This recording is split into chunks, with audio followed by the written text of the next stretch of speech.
Hi everyone, and I hope the start to your week has been smooth and stress-free. On the off chance that you're looking for some reading material this week, we have some very interesting publications for you. All of them less than 100 pages, so very quick reads. Our lineup for this week features publications from the International Institute for Sustainable Development, from the Center for International Private Enterprise, from the Economic Research Forum, GIZ, and Oxfam. So let's go. First up is a policy brief on promoting youth entrepreneurship in Africa that identifies ways to promote youth entrepreneurship on the continent as a viable alternative to employment for many. It explores legal, institutional, and policy frameworks within the African Union and its member states that should be exploited to enhance youth entrepreneurship. It outlines 6 interventions to promote youth entrepreneurship in Africa, which are: number 1, engaging youth directly in entrepreneurship-related policymaking. 2, integrating relevant education with entrepreneurship to facilitate entrepreneurship skills development. Number 3, supporting and enhancing and enabling entrepreneurial ecosystem. Number 4, employing and supporting smart and effective financing for startups, particularly for social enterprises addressing a specific gap, niche, or problem. At number 5, leveraging and strengthening partnerships and collaboration with the private sector and other stakeholders. And finally, at number 6, promoting gender-responsive programming. Our second recommendation takes us to Tunisia, where Sofiane Ghali and Mustafa Nabli explore the Tunisian experience of export diversification and the role played by industrial policies.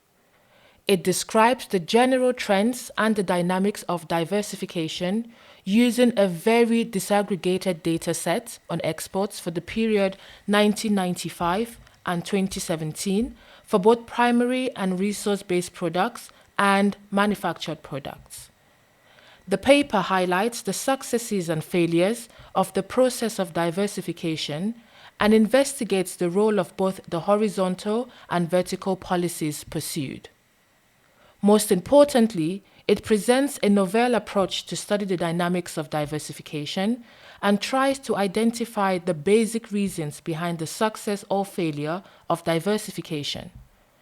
The paper draws important conclusions about the effectiveness of horizontal versus vertical policies, single versus packages of policies, and the focus on spurring discovery and innovation per se versus supporting the growth of already emerged innovations. Third on our list this week is a paper on the challenges and opportunities for greater participation of women that draws on the limited literature and country consultations in Tanzania, Ghana, and Madagascar.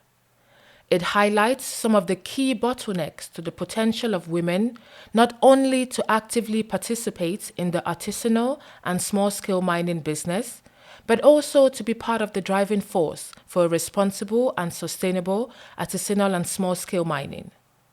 While highlighting the key challenges women face in various capacities in the sector, the paper considers some of the key requirements needing to be fulfilled to provide women with equal opportunities and enable their full participation in various activities within the artisanal and small-scale mining sector, such as land licenses and legal protection, access to finance, access to information, geological data and networks, institutional support and services, and finally, access to equipment and technology.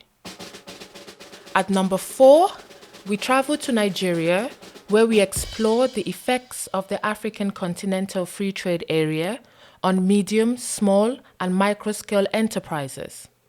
This report aims to delve comprehensively into the costs and benefits arising from the AfCFTA on Nigeria's economy at large, while simultaneously paying particular attention to the fate of medium, small, and micro-scale enterprises.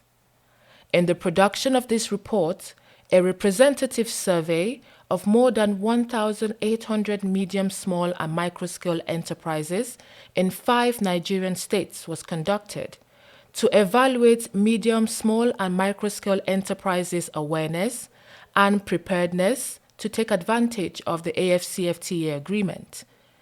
It also gauged their most urgent needs to make the most of the opportunities presented by the AfCFTA and to recover efficiently from the impacts of the COVID-19 pandemic. Last but not least is a look at states' obligations and businesses' responsibilities in responding to the COVID-19 pandemic.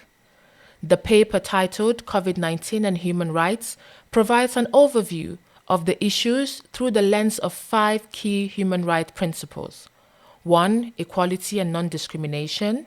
2. Participation. 3. Proportionality. 4. Human dignity and care. And finally, at 5, freedom of expression, assembly, and information. It addresses the temporary ways in which states may introduce emergency measures in a manner that is consistent with their international and domestic freedom of expression, assembly, and information duties. It also looks at the role of businesses and their responsibility to respect human rights, with a focus on supply chains, due diligence, the right of workers in the formal and informal economies, and environmental impacts. It also explores the heightened risk to freedoms of expression, association and assembly, and the challenges of closing civic space.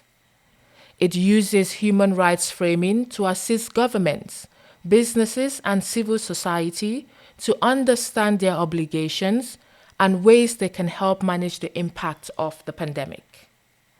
That's all we have for you this week. I hope that you have as much fun reading these as we had curating them for you.